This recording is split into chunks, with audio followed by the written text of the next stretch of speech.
Hello my dear students, welcome to Taran sir classes. आज आपके लिए लेकर आए क्लास 11th की पॉलिटिकल साइंस के बुक 2 पॉलिटिकल थियरी से चैप्टर नंबर 2 लिबर्टी के कुछ बड़े इंपॉर्टेंट मल्टीपल चॉइस क्वेश्चंस और साथ में इसी वीडियो में आपको देने वाला हूं मोस्ट इंपॉर्टेंट क्वेश्चंस। तो यहाँ पर देखिए फर्स्ट क्वेश्चन आपके लिए क्या है, लेकिन उससे पहले ये भी कहूँगा आप इस वीडियो की डिस्क्रिप्शन बॉक्स को जरूर विजिट कीजिएगा। वहाँ पर आपको बुक 1 के भी चैप्टर्स की सभी वीडियोज़ के लिंक्स मिल जाएंगे। और यहाँ देखते हैं फर्स्ट क्वेश्चन आपके लिए, mention the following statements correct और इनकरेक्ट। जैसे फर्स्ट स्टेटमेंट आपको गिवन है, ये करेक्ट है या इनकरेक्ट है। तो फर्स्ट स्टेटमेंट क्या कहती है, there is non existence of all types of reliability, कि नॉन एग्जिस्टेंस है सभी तरह की रिलायबिलिटी के लिए। क्या आपको लगता है स्टेटमेंट करेक्ट है या इनकरेक्ट होनी चाहिए? तो ऑफकोर्स हम कहेंगे ये बिल्कुल करेक्ट स्टेटमेंट है यहाँ पर। अब चलते हैं क्वेश्चन 2 के लिए, Nelson Mandela spent 32 years in jail. तो यहाँ पर आपको क्या लगता है कि 32 ईयर्स उन्होंने स्पेंड किए थे जेल में? तो हमें ये स्टेटमेंट बिल्कुल गलत लगती है, क्योंकि उन्होंने टोटल 28 ईयर्स का टाइम वहाँ पर स्पेंड किया था। अब चलते हैं क्वेश्चन नंबर 3 के लिए, according to article 19 all the citizens of the country has the freedom of language. अगर आर्टिकल 19 की बात करें तो जितने भी सिटीजन्स हैं कंट्री के, उन सभी को फ्रीडम ऑफ लैंग्वेज है। So what do you think the right answer will be? तो येस ऑफ कोर्स हम कहेंगे यहाँ पर ये बिल्कुल करेक्ट स्टेटमेंट है। अब चलते हैं नेक्स्ट क्वेश्चन के लिए, Nelson Mandela got freed from jail in 1990, कि नेल्सन मंडेला जेल से 1990 को फ्री हुए थे। तो आपको क्या लगता है स्टेटमेंट? तो यहाँ पर बी ये स्टेटमेंट जो है बिल्कुल सही है। अब चलते हैं क्वेश्चन नंबर 2 के लिए, who among the following is the supporter of moral independence. तो इनमें से वो कौन है जो सपोर्टर हैं मोरल इंडिपेंडेंस के? तो ऑप्शन आपके सामने गिवन है, हीगल, रूसो, ग्रीन या फिर ऑल द अबव। तो यहाँ पर क्या होना चाहिए right answer? Yes of course यहाँ करेक्ट आंसर ऑप्शन डी है, all the above will be considered. अब चलते हैं क्वेश्चन नंबर 3 के लिए, डिफरेंट फॉर्म्स ऑफ फ्रीडम और types are from the following, यानी अलग अलग जो टाइप की फ्रीडम की हम बात करते हैं वो इन सभी से हैं, जैसे natural liberty, civil liberty, religious freedom या ऑल द अबव। तो यहाँ पर भी हमें लगता है जो राइट आंसर क्या होना चाहिए कि येस ऑफ कोर्स हम नेचुरल लिबर्टी भी फ्रीडम में लेते हैं, सिविल लिबर्टी की भी बात करते हैं और इवन रिलीजियस फ्रीडम की भी बात करते हैं। तो सभी जो है ये फ्रीडम की ही टाइप हैं। तो ऑल द अबव बिल्कुल करेक्ट आंसर है यहाँ पर। आप चलते हैं क्वेश्चन 4 के लिए, which one of the following is not A factor of freedom. इनमें से कौन सा फैक्टर फ्रीडम का नहीं है? तो ऑप्शन आपके सामने है, freedom is not meant to be. तो यहाँ पर freedom is not meant to be completely in bondage, और the law governs the freedom of the people, और at least the governing government is the best. या फिर लास्ट ऑप्शन ऐसा लगता है कि ऑल द अबव, यानी सारे के सारे ही ऑप्शन यहाँ राइट होने चाहिए। बट आपको क्या बताना है, विच one of the following is not A factor of freedom, यानी फ्रीडम का फैक्टर इनमें से कौन सा नहीं है? तो यहाँ राइट आंसर क्या होगा? तो हम कहेंगे यहाँ पर राइट आंसर है option C, at least the governing government is the best. तो ये फ्रीडम का फैक्टर नहीं कह सकते हम इसको। अब चलते हैं क्वेश्चन नंबर 5 के लिए, और which is the importance of theory in negative liberty, यानी इनमें से कौन सी है, what is the importance of theory in negative liberty. तो यहाँ पर ऑप्शन आपके सामने है, liberty is not meant to be completely in bondage, the law governs the freedom of the people, at least the governing government is the best, या all the above। तो यहाँ पर राइट आंसर क्या होगा? यहाँ पर हम कहेंगे सभी के सभी ऑप्शंस करेक्ट हैं, यानी what is the importance of theory in negative liberty. तो तीनों के तीनों ही उसमें एक्सेप्ट हो जाएंगे। थियरी की इंपॉर्टेंस तीनों में है, नेगेटिव लिबर्टी की अगर बात करते हैं। अब चलते हैं क्वेश्चन 6 के लिए, which one of the following is not a measure to protect liberty. इनमें से कौन सा ऐसा मेजर है जो लिबर्टी को प्रोटेक्ट नहीं करता? तो ऑप्शन आपके सामने है, प्रोविजन ऑफ फंडामेंटल राइट्स, या डिपेंडेंट जुडिशरी लॉ और रूल ऑफ लॉ, या फिर हम कहें कि ऑल द अबव। तो यहाँ पर राइट आंसर क्या होगा? ऑफ कोर्स हम कहेंगे यहाँ राइट आंसर है ऑप्शन बी, डिपेंडेंट जुडिशरी जो है वो मेजर नहीं है लिबर्टी को प्रोटेक्ट करने के लिए, क्योंकि जुडिशरी को बिल्कुल इंडिपेंडेंट होना चाहिए। अब चलते हैं क्वेश्चन नंबर 7 के लिए, freedom of speech and expression does not mean, freedom of speech and expression का मतलब ये नहीं है कि to express your thoughts through which one of the following means. तो ऑप्शन आपके सामने है, वर्ड्स, आर्टिकल्स, फाइटिंग या सिम्बल्स। तो यहाँ पर ऑफ कोर्स जो हमें बिल्कुल ऑड सा वर्ड लग रहा है वो फाइटिंग है, कि आप अपने आप को फाइटिंग के थ्रू एक्सप्रेस नहीं कर सकते फ्रीडम ऑफ स्पीच में। तो ऑप्शन सी राइट आंसर है। क्वेश्चन नंबर 8 है, विच one of the following is not A characteristics of Marxist theory of independence. इनमें से कौन सी ऐसी कैरेक्टरिस्टिक्स नहीं है मार्क्सिस्ट थियरी ऑफ इंडिपेंडेंस की? तो ऑप्शन आपके सामने है, freedom is not possible in the capitalist system, और चेंजेस इन सोशल ऑर्डर और एम्फेसिस ऑन इकोनॉमिक फ्रीडम और freedom is not possible in the socialist system. तो यहाँ पर राइट आंसर क्या होगा? यहाँ राइट आंसर ऑप्शन डी है, freedom is not possible in the socialist system जो है। अब चलते हैं क्वेश्चन नंबर 9 के लिए। In the absence of legal constraints what would happen to society? अगर लीगल कॉन्स्ट्रेंट ना हो तो सोसाइटी के साथ क्या हो सकता है? इट वुड प्रोग्रेस और इट वुड प्रॉस्पर और देयर वुड बी chaos और it would be able to solve its disputes. तो यहाँ पर भी जो सबसे स्ट्रेंज आंसर है वो हम कह सकते हैं सोसाइटी के साथ क्या जो है एब्सेंस ऑफ लीगल कॉन्स्ट्रेंट में होगी। एक तो देयर वुड बी chaos, यानी यहाँ पर प्रॉब्लम ही प्रॉब्लम होगी। chaos क्या होता है? जब कुछ भी ऑर्डर में नहीं होता। आप चलते हैं क्वेश्चन नंबर 10 के लिए। Modern liberalism focuses on, modern liberalism का फोकस किस पे रहता है? तो ऑप्शन आपके सामने है, फैमिली, कम्युनिटी, सोसाइटी या फिर इंडिविजुअल। तो यहाँ राइट आंसर ऑप्शन डी है, मॉडर्न लिबरलिज्म का मेन फोकस इंडिविजुअल पे होता है। अब चलते हैं क्वेश्चन 11 के लिए। इस ब्लैंक को आपको फिल करना है। Dash equality and fraternity was a great slogan of the French revolution. तो एक वर्ड आएगा, कौन सा वर्ड आना चाहिए यहाँ पर? तो यहाँ हम कहेंगे जो एग्जैक्ट आंसर है वो लिबर्टी है। Liberty, equality and fraternity was a great slogan of the French revolution. Next question देखिए, फिर से इस ब्लैंक को आपको फिल करना है। Dash is said to exist when there are no unreasonable constraints on doing what one wants to do. तो यहाँ पर इस जगह पे क्या वर्ड आएगा? Peace is said to exist और liberty is said to exist और development is said to exist और system is said to exist. तो यहाँ राइट आंसर क्या होगा? Yes of course, because we are talking about liberty. तो यहाँ पर भी राइट आंसर लिबर्टी है। Liberty is said to exist when there are no unreasonable constraints on doing what one wants to. अब चलते हैं क्वेश्चन नंबर 13 के लिए। Censorship is an example of restraints on. Censorship किस चीज़ का एग्जाम्पल है अगर रेस्ट्रेंट की बात करें? तो ऑप्शन आपके सामने है, फ्रीडम ऑफ मूवमेंट और freedom of religion, freedom of speech and expression और freedom of choose and occupation. तो यहाँ जो राइट आंसर है वो है ऑप्शन सी। जो हम बात करते हैं सेंसरशिप की, वो एक्चुअल में freedom of speech and expression की एक रेस्ट्रेंट होती है। तो अब ये तो थे आपके लिए MCQs, और इसी वीडियो में आपसे डिस्कस करने वाला कुछ इंपॉर्टेंट क्वेश्चन जो कि शॉर्ट क्वेश्चन हैं। जैसे फर्स्ट क्वेश्चन है, इज लिबर्टी एब्सोल्यूट? आपको क्या लगता है कि लिबर्टी एब्सोल्यूट है? बिल्कुल आपके पास होनी चाहिए, कोई रोक टोक नहीं होनी चाहिए। तो जो सपोर्टर्स हैं नेगेटिव लिबर्टी के, वो क्या बिलीव करते हैं? दैट लिबर्टी इज एब्सोल्यूट, बिल्कुल, एंड अनरिस्ट्रिक्टेड।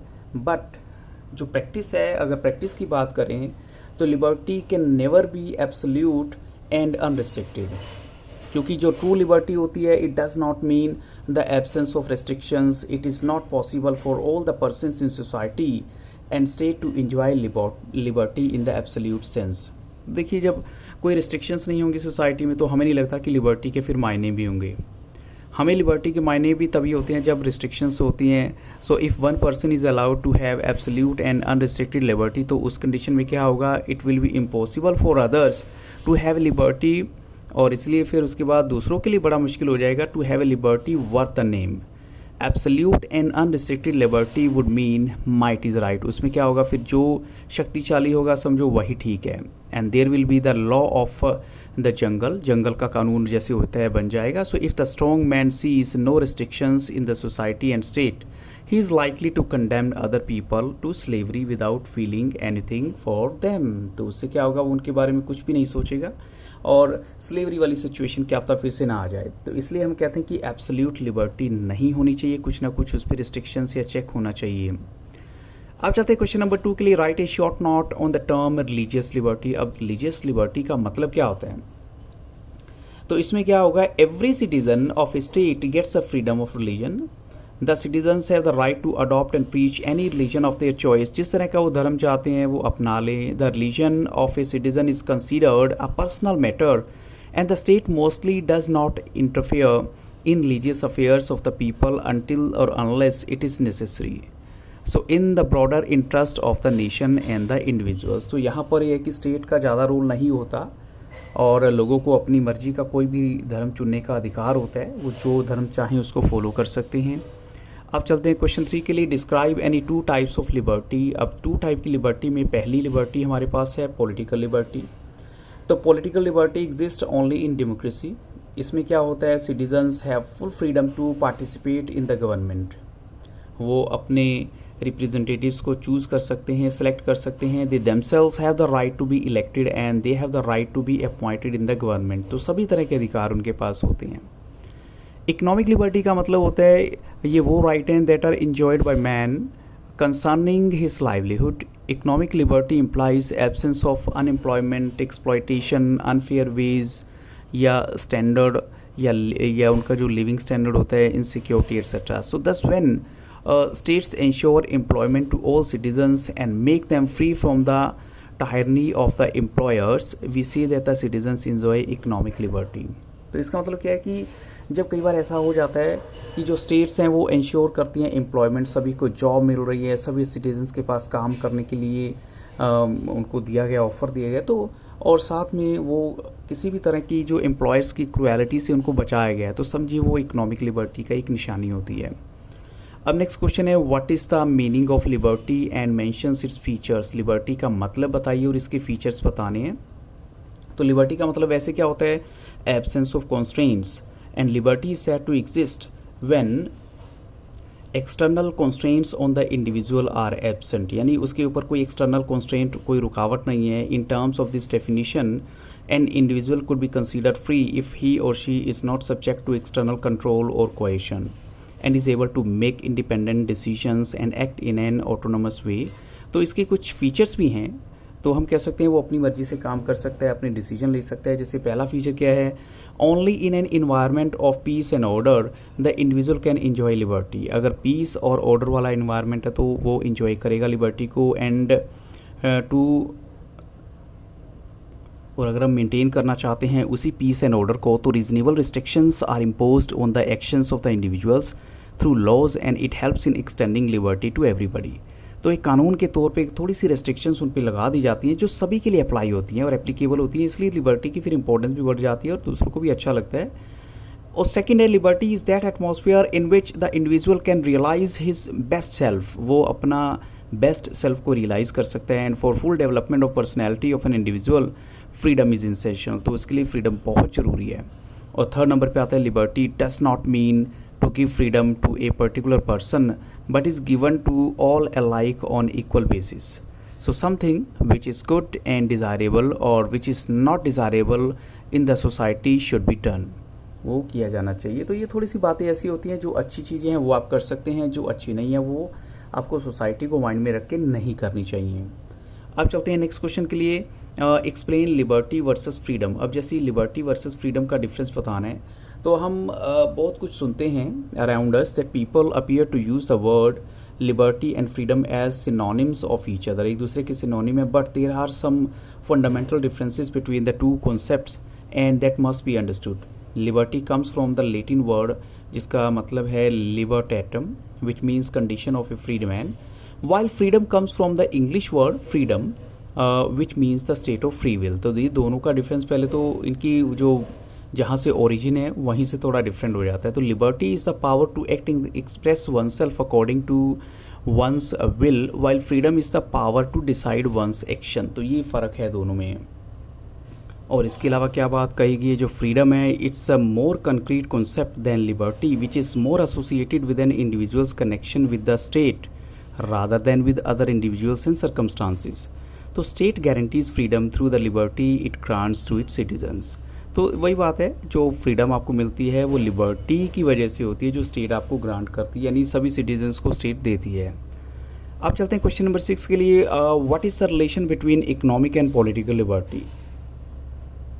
इकोनॉमिक और पॉलिटिकल लिबर्टी में क्या रिलेशन है. तो इकोनॉमिक लिबर्टी का मतलब होता है an opportunity to get all the things or substance without depending on somebody else with.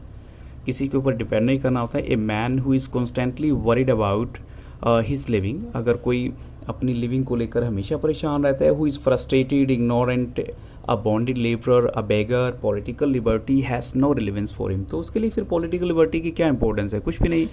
So let us take the classic example. जैसे इंडिया की बात करें, we are 26% of the population lives below the poverty line. The liberty to vote freely has no meaning to them. उनके लिए देखो vote देने का भी कोई ज़्यादा मायने नहीं रखता. Rather political liberty has led to corruption in the country. For example election in India is influenced by money power. तो कई बार ऐसा होता है इंडिया में जो इलेक्शन है वो मनी पावर से अफेक्टेड हो जाते हैं। In fact political liberty has no meaning unless it is founded upon the fabric of economic liberty. तो पॉलिटिकल लिबर्टी का मायना तभी है अगर इकोनॉमिक लिबर्टी के साथ उसको कनेक्ट किया गया है। Similarly A society which prefers economic liberty without political liberty makes the people unhappy as it deprives them of their political expression। तो लोग जो है अपने political expression से भी वंचित हो जाते हैं, तो थोड़ी सी ये भी प्रॉब्लम रहती है। सो नेक्स्ट क्वेश्चन है what is the difference between negative and positive conception of liberty. अब दोनों कंसेप्शन के बीच का डिफरेंस क्या है? तो नेगेटिव कंसेप्शन ऑफ लिबर्टी क्या है? It implies the absence of restraint, कि रेस्ट्रेंट ना हो, rights to do whatever one likes, और सभी के पास जो भी उनका मन करे वो करें। दिस कंसेप्शन में make the powerful person more powerful to keep the weaker ones on their mercy. तो उससे ऐसा एक ड्रॉबैक है कि जो कमज़ोर लोग हैं वो तो फिर कभी उठ ही नहीं पाएंगे, वो तो बिल्कुल दब के रह जाएंगे। लेकिन ड्रॉबैक्स की बात करें नेगेटिव कंसेप्शन ऑफ लिबर्टी के, तो क्या है? Liberty is concerned with the area control, not with the source, hence this is not necessary to have democracy to enjoy freedom. तो ये इसका सबसे बड़ा ड्रॉबैक है। और ऐसी जो स्टेट है, they should control the liberty of the individual only up to the limit where the interference, जहाँ पर इंटरफेयर्स होता है इन अदर सच लिबर्टी, तो वहाँ पर ही सरकार को या स्टेट को कंट्रोल करना चाहिए। अब आ जाते हैं पॉजिटिव कंसेप्शन ऑफ लिबर्टी में। It refers to the society जहाँ पर एडिक्वेट फैसिलिटीज़ हैं सभी के लिए। और दूसरा क्या है? In brief it means the enjoyment of certain important rights such as freedom of life, freedom of thought and freedom of worship. And this believes that any individual और section should not hinder the progress of others. किसी को दूसरे की progress को नहीं रोकना चाहिए, रुकावट नहीं डालनी चाहिए। People can enjoy all freedom which are permissible by laws. It ensures a growth of poor, weak and downtrodden people also. और साथ में ये इंटरप्रेट करती है lies in the removal of hindrances, कि देखिए जो हाइंड्रेंसेस हैं उसको तो दूर किया ही जाना चाहिए। अब नेक्स्ट है आपका what do you mean by social constraints, are constraints of any kind necessary for enjoying freedom. तो अलग अलग जो फिलोसफर्स हैं उनकी ओपिनियन है, जैसे according to M Catney, freedom is not the absence of all restraints but rather substitution of rational ones for irrational. कहने का मतलब क्या है? जो इरेशनल बातें हैं उनको आप सब्स्टिट्यूट कर दो रेशनल के साथ, तो वो एक्चुअल में फ्रीडम है, ना कि बिल्कुल एब्सोल्यूट फ्रीडम होनी चाहिए। ऐसी जो लास्ट की हैं वो कहते हैं liberty means the absence of restraint upon the existence of these social conditions which in modern civilization are the necessary guarantees of individual happiness. तो ये एज इट इज़ आप इनमें से एक आप चाहें तो स्टेटमेंट लर्न कर सकते हैं। और सोशल कंस्ट्रेंट का मतलब क्या है? The restrictions imposed by the society whosoever is unauthorized for the same। ऐसी अगर देखिए नेसेसिटी ऑफ कंटेंट की बात करें तो there are very sections who demand a ban on films, articles और जर्नल्स, ब्लॉग्स। तो ये क्यों हमें थोड़ी सी कंस्ट्रेंट की ज़रूरत पड़ती है? क्योंकि देखिए जब आप एक बात के पीछे पड़ जाते हैं, आप चाहते हैं बैन कर दो। अब वो वहाँ पर एक एग्जांपल गिवन है कि अगर आपको किसी मूवी के किसी एक पार्ट से प्रॉब्लम है तो उस पार्ट को रिमूव करो, ना कि पूरी मूवी को बैन कर दो। Though ban is an easy solution for the short term to meet the demand immediately, but it is very harmful considering the long term prospect, क्योंकि इससे हमारी जो फ्रीडम है ना स्पीच की वो ख़त्म हो जाती है। आगे इसमें होगा if we are coerced into accepting the conditions we cannot claim to be curtail freedom। तो ये कुछ एक वजह है जिसकी वजह से ये बहुत ज़्यादा हार्मफुल कहे जाते हैं। सो ये कुछ इंपॉर्टेंट क्वेश्चन थे जो मैंने आपके साथ डिस्कस किए हैं। आई होप सो ये क्वेश्चन आपके लिए हेल्पफुल होंगे। सो अगर वीडियो अच्छा लगा हो तो लाइक, शेयर और सब्सक्राइब करना मत भूलिएगा। Thank you very much. और साथ में इस वीडियो की डिस्क्रिप्शन बॉक्स जरूर देखिएगा। Have very nice day.